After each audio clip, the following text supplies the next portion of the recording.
Assalamualaikum warahmatullahi wabarakatuh. Nama saya Tiara Kusuma Putri dengan NIM 1910301014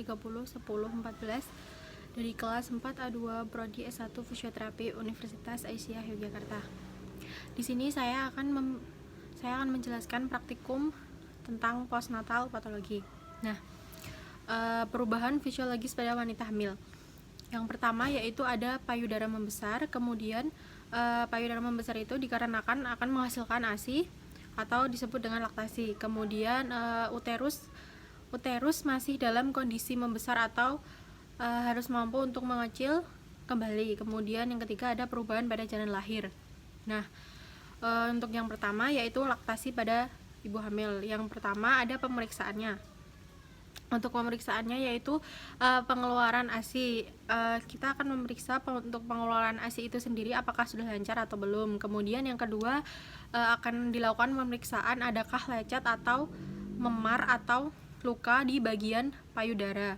Kemudian yang ketiga yaitu pemeriksaan apakah puting ibu hamil itu masuk ke dalam atau tidak. Kemudian yang keempat ada pemeriksaan sumbatan atau kotoran di bagian puting ibu hamil. Kemudian yang kelima yaitu apakah proses menghisap dari si bayi itu sendiri sudah bagus atau belum. Untuk proses pemeriksaannya tadi, jika ASI tidak keluar atau terjadi bendungan pada ASI, maka hal tersebut dapat menyebabkan infeksi pada payudara ibu hamil. Apabila tidak segera ditangani, maka bisa menimbulkan nanah dan juga akan mengeluarkan bau yang tidak sedap. Kemudian untuk proses laktasi normal. Nah, proses laktasi normal itu sendiri yaitu yang pertama merupakan ASI keluar dengan lancar. Kemudian bayi itu bisa menghisap dengan benar. Kemudian ibu dapat menyusui. Kemudian posisi menyusui ibu itu benar. Dan untuk matitis itu sendiri yaitu mamae mengalami luka, kemudian terjadi bendungan ASI dan terjadi infeksi juga.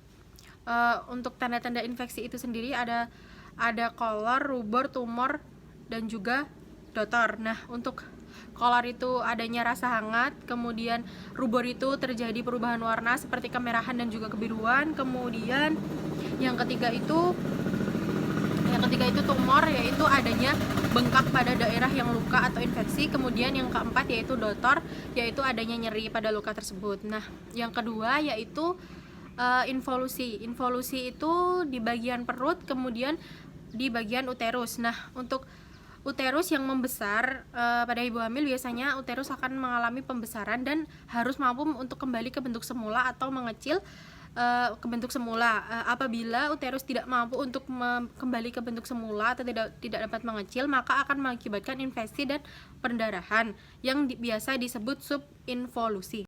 Untuk proses involusi itu harus berjalan normal atau pada fase bayi baru lahir sampai selesai ibu hamil mengalami nifas.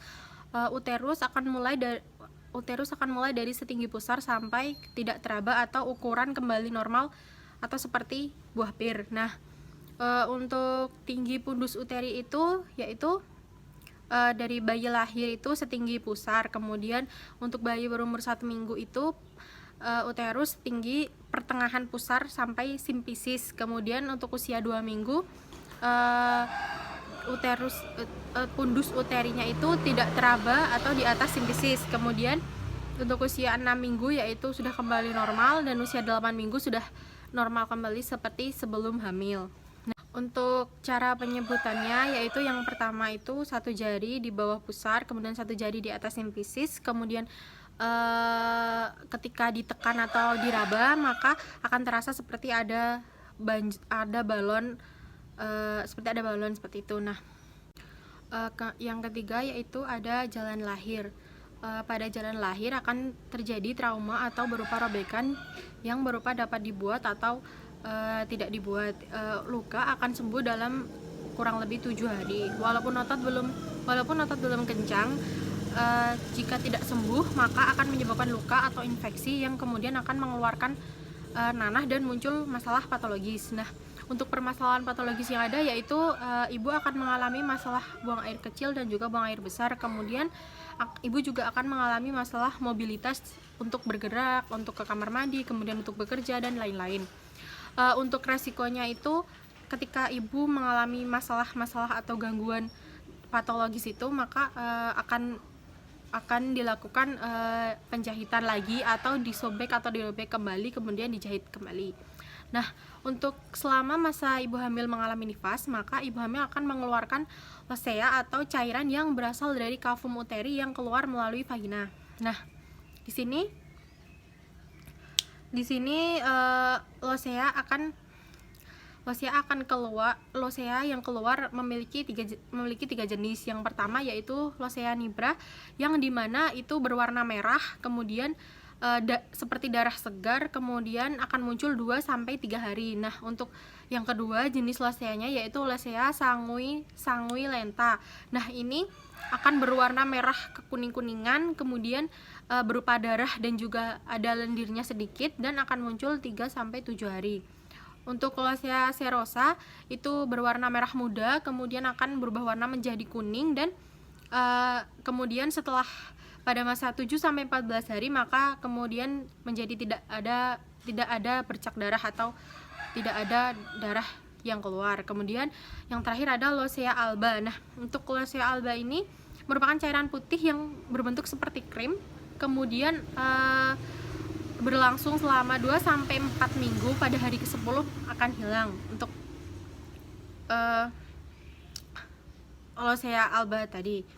Nah, untuk intervensi yang dapat fisioterapis lakukan pada ibu hamil yaitu yang pertama adalah pada bagian payudara atau pada laktasi ibu hamil. Nah, untuk laktasi dari ibu hamil ini fisio dapat melakukan pemijatan oksitosin atau bertujuan untuk memperlancar keluarnya ASI. Di sini itu merupakan proses fisiologisnya. Nah, untuk yang kedua yaitu dapat juga fisioterapis memberikan pemijatan di bawah area leher, kemudian area punggung belakang, seperti di area tulang belakang. Untuk proses patologisnya, fisioterapis dapat melakukan breast care atau pemijatan pada payudara seperti ini.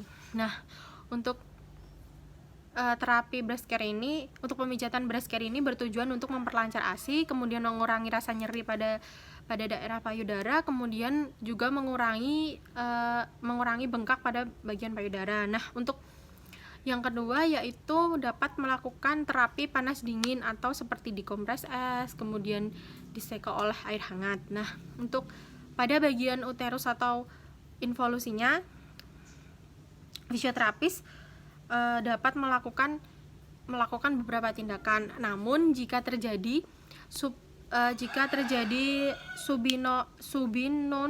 subinoktunsia, yaitu fisioterapis tidak dapat melakukan apa-apa karena sudah mengarah ke infeksi atau harus ditangani oleh dokter yang bersangkutan. Untuk fisioterapis dapat melakukan apa saja, yaitu dapat melakukan senam nifas yang dibagi dalam beberapa gerakan. Kemudian dapat mengecek apakah proses laktasi itu berjalan normal atau tidak dengan melihat tinggi fundus uteri. Kemudian jika diraba atau terasa, maka akan seperti ada balon seperti itu. Sekian dari saya. Terima kasih. Mohon maaf apabila ada salah. Wassalamualaikum warahmatullahi wabarakatuh.